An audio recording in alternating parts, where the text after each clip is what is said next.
Mga biday, sa magandang oras po sa lahat at welcome po sa aking channel. Eto, binilikan po ng mga netizens po mga kabida, no? Ito hong nauna hong apila po ni Father Flabby Villanueva po, ano, mga kabida. Kung saan po ay gusto ho niyang makipag-usap sa mga DDS para pagnilay-nilayan at makipagdialogo po, ano, mga kabida, dahil hati na po ang ating bansa, ano po, mga kabida. Actually, maganda sana yung move po, ano, ni Father Flabby Villanueva, ano. May mga DDS daw mga kabida, nasang-ayon po doon, ano. Gusto kong makipag-usap po kay Father Flabby. Subalit biglang umatras daw mga kabida, no, matapos pong pumutok yung issue po, ano, sa kanya. Yung nag-viral po mga kabida na kung saan po ay na-discovery po mga kabida na yung kanyang page ay nag-follow sa isang porn site, ano. Ito hong Kantot Gaming po, ano, mga kabida. Okay? Ito, babasahin ko lang po. Ito hong article po ng Ang Balita ngayon, ano. Okay? Ang sabi po dito, matapos ang viral na kontrobersiya, apila ni Father Flabby sa dialogo sa DDS, muling binuklat. Okay? Sa gitna ng viral na kontrobersiya, umiingay sa social media, muling binalikan ng mga netizens ang isang naunang apila ni Father Flabby Villanueva, ang kanyang panawagan para sa dialogo o pagnilay-nilay partikular kasama ang mga taga-suporta ng dating administrasyon o mas kilala bilang DDS.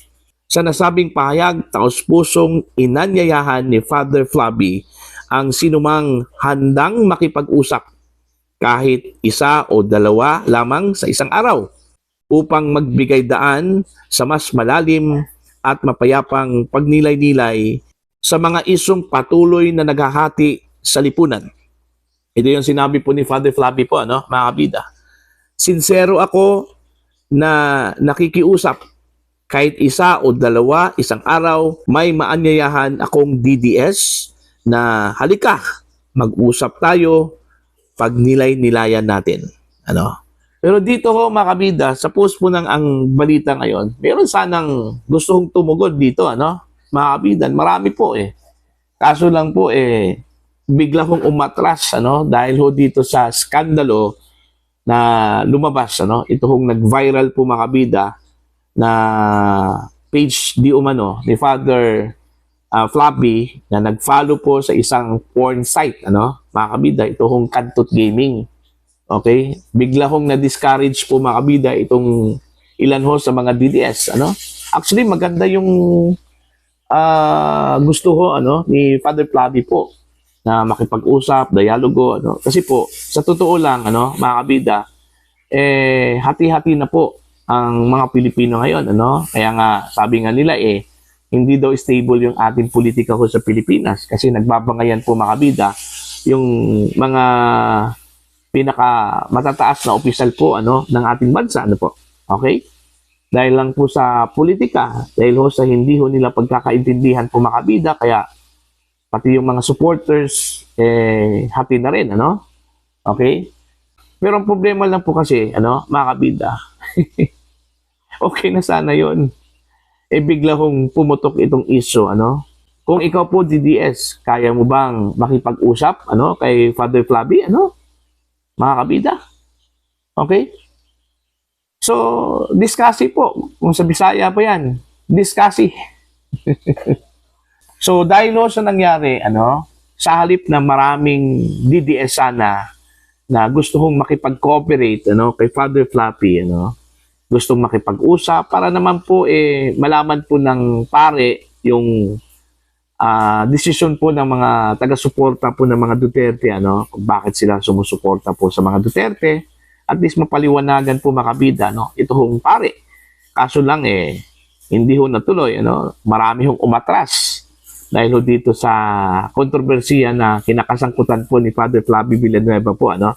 Kumbaga, nawala yung kanyang moral ascendancy ho dito, ano. So, may suggestion eh, kung gusto kong makipag-usap, actually, mula ito kay Sas Rogando Sasot po, ano, mga kabida.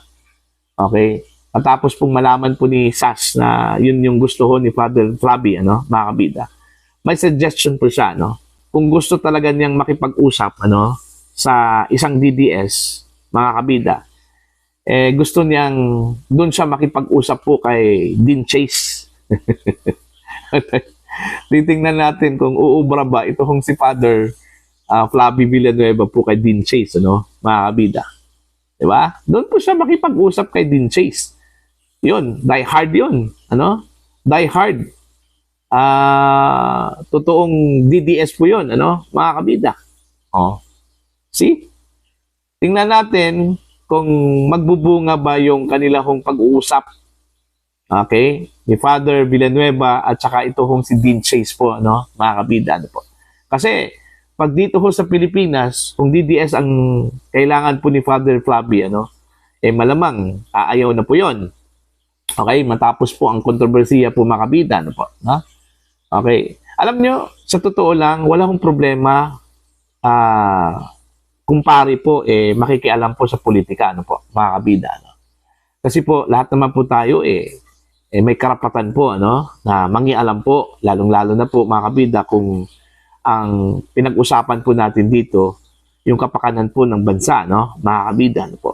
Kahit na po sino yung nakaupo dyan, ano, sino yung administrasyon, basta sa tingin po natin, mga kabida, no?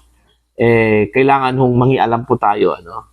Pero problema lang kasi kay Father Flavie, ano? Politically attached siya, mga kabida, pero selective. Okay? Kumbaga, may pinapanigan po, Alright? Hindi po patas, mga kabida, ano po, no? Kumbaga, may advokasya siya kasama yung kanyang grupo laban sa corruption, laban sa hindi ho magandang pamumuno, okay, mga kabida.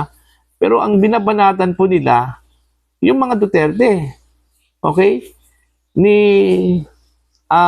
reaction nga laban ho sa kasalukuyang administrasyon, kung saan po talamak po yung issue po, mga kabida, no, laban sa kanila. Ang dami hong skandalo po, ano, mga kabida. Wala ho silang imik, Yun yung problema po, ano. Kumbaga selective ito hong si Father Flavie at yung kanyang grupo po, ano, mga kabida. Wala ho silang say. Hindi po nila pinupuna ang kasalukuyang administrasyon, ano. Okay? Pinupuna po nila si Sara Duterte, na ang pinag-usapan lang po natin doon ho sa kanila hong aligasyon na corruption, okay, 612.5 million lang po. Pero yung ilang opisyal po ng kasalukuyang administrasyon po, mga kabida, billions of pesos po yung pinag-usapan po natin na kanila hong nakulimbat, ano, mga kabida. Diba? Billions of pesos po ang kanilang ninakaw, pero walang say. Hindi ho kumibo ito hong si Father Flavie Villanueva. And do you think maniniwala ho ang tao po sa kanya? Sa kanya hong adhikain po, ano, mga kabida, na magkaroon po ng dialogo with DDS? O baka gusto ho niyang kumbinsihin po yung mga DDS po, ano, na pumanig po sa kanila, ano po, mga kabida. So yun po yung problema po, ano, kay Father Flavie. Wala hong problema kung ang pare o sinumang nasa simbahan po mangialam po sa politika, no? Mga kabida, ako, I don't believe na wala akong karapatan po ang simbahan sa politika, no? Lahat po tayo, dapat may pakialam, okay? Kasi po, ang hinuhubog po dito, mga kabida, is yung kinabukasan po ng Pilipinas at ng mga Pilipino, ano? At parte po yan, ang simbahan dyan, mga kabida, paghubog sa magiging future po ng Pilipinas, ano po? Okay?